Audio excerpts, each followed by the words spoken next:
You hit the ground with a wet thud on a muddy riverbank in South America. No gentle welcome. You slide out of your mother while 3 more siblings pile on top of you. Capybara moms don't do single births. It's a litter of 4 to 8, all dumped at once like nature's bulk order. You're not helpless though. You're precocial. Eyes open, body furred, legs wobbly but working. Within minutes, you can run and swim, which is good because the jungle doesn't wait. Somewhere above, a harpy eagle is scanning for snacks. In the bushes, an ocelot shifts. You haven't even had milk yet, and you're already on the menu.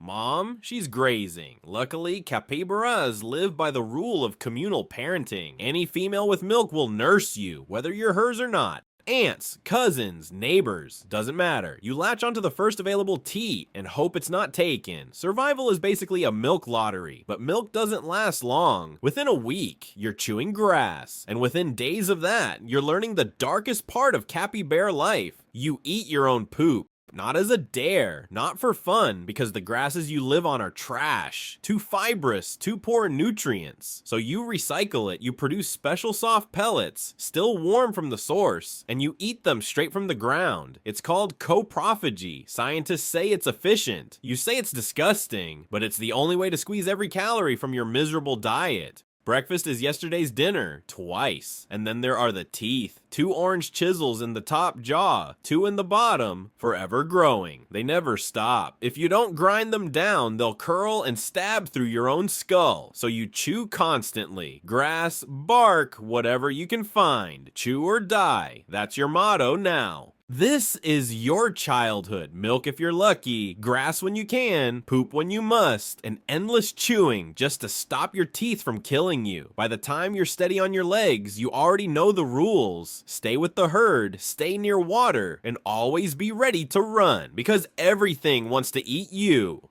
Jaguars prowl the tree line, ocelots wait in the brush, anacondas slip below the water, caimans float like logs until they lunge, and if those miss you, harpy eagles will try from above. You're the buffet of the Amazon and everyone's invited. The first time it happens, you're grazing quietly, belly full of grass and recycled pellets. Then, arf, a sharp bark from one of the adults. Instantly, the whole herd bolts. No hesitation, no questions. You just run. This is your first round of hide and seek with jaguars. Rule 1, when the bark sounds, move or die. Rule 2, the water is always base. Your little legs pump furiously, keeping up with the stampede. A blur of rosettes flashes from the bushes. Jaguar, you dive for the pond, heart hammering. Behind you, one unlucky cousin is snatched with a yelp. The rest of you vanish under the surface. Capybaras are built for this. Eyes, ears, nostrils high on the skull like a periscope. You hold your breath, staying still on the muddy bottom. Up to 5 minutes if you must. Above, the jaguar paces the bank. It knows you're there, but it can't see you. Finally, it fades back into the trees. You break the surface, gasping, alive. For now, your cousin, already recycled into jaguar fuel, and that's just a predator. Tomorrow it might be a caiman waiting at the crossing, or a snake thicker than your body slipping around your ribs. Every day is another round of the same game. Run, hide, hold your breath. Hope it's not your turn. To outsiders, you look calm, blank-faced, almost zen. The truth? You're just exhausted from living like prey. Predators aren't your only problem. Even when nothing's chasing you, something's eating you. Ticks swarm your legs the second you walk through grass. They crawl into your fur, bury their heads, and drink until they swell like raisins. Your skin crawls, itches, bleeds, you twist, scratch, bite, but you can't reach them all. It's like carrying around a colony of tiny vampires. That's when the birds arrive. They hop right on your back, pecking through your fur like it's a buffet. Jacanas, egrets, even little songbirds. They yank ticks out one by one, gulp them down, and move on to the next. To them, you're a walking cafeteria. To you, it's the only relief you'll get. It looks peaceful.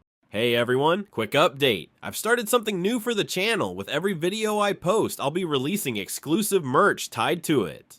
Since this channel is built on art, it makes sense to bring you designs that are one of a kind and part of the story we're telling here. Today you can grab 3 hoodies of our newest collection. Hit the link in the description, and if you get something, tag me. A capybara chilling while birds perch politely on top. But this isn't friendship, it's triage. You're a bleeding, itchy mess, and the birds are the janitors. Welcome to the Tick Olympics. Gold goes to the bird that grabs the fattest tick first. You sit still, blank face, while they stab at your sores. Internet calls it wholesome. You call it survival. And ticks aren't the end of it. Mosquitoes shred you at dusk. Leeches cling when you swim.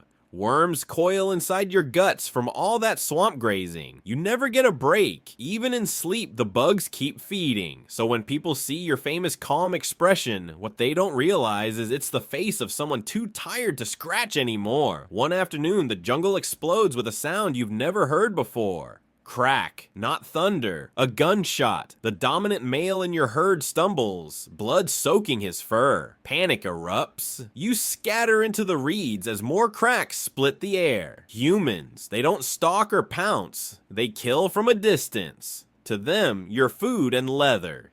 In places like Venezuela, they even got the Catholic Church to call you a fish, just so they can eat you during Lent. Swim enough and you lose your mammal rights. You survive this hunt by luck, but the herd doesn't recover so easily. Without a leader, tension builds. Males size each other up. Capybara politics isn't speeches and ballots. It's teeth and scent glands. A dominant male controls the females by marking them with his snout gland, the morillo, like a living glue stick. Challenges mean fights, chasing, biting, blood. Lose and you're exiled. Win and you spend your days defending the throne until someone younger pushes you out. Females don't get freedom either. By a year old, you're breeding. 5 months later, you drop a litter of 4, maybe more. Then again next year and the year after. Ants help, sure. Any female will nurse any pup. But it never ends. You're a conveyor belt for babies in a world where half of them will vanish into a predator's stomach before their first birthday. The herd makes you safer, but it also makes you trapped. Every day is just grazing, breeding, fighting, and running.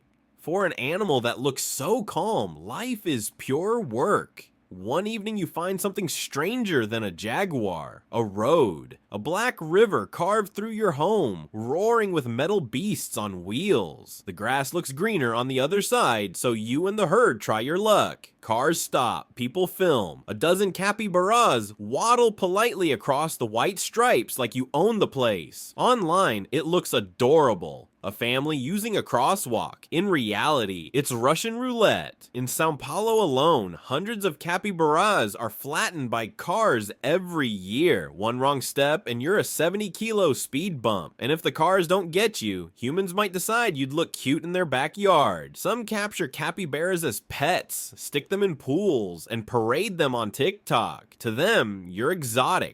To you, it's solitary confinement. Capybaras are herd animals. Without your family, even a bathtub full of carrots feels like a prison. Still, the internet loves you. They call you nature's Ottoman, the chillest animal alive. They watch videos of you soaking in hot springs with oranges on your head, or letting a bird ride on your back, and they think you figured out inner peace. But your blank stare isn't peace. It's resignation. You've learned to look calm because panic wastes energy. You don't fight the ticks, the predators, the cars. You endure them. That's your only trick, and that's the joke of your existence. To the world, you're a meme. Soft, friendly, unbothered. In reality, you're just a giant rodent clawing through a life of parasites, predators, and bullets.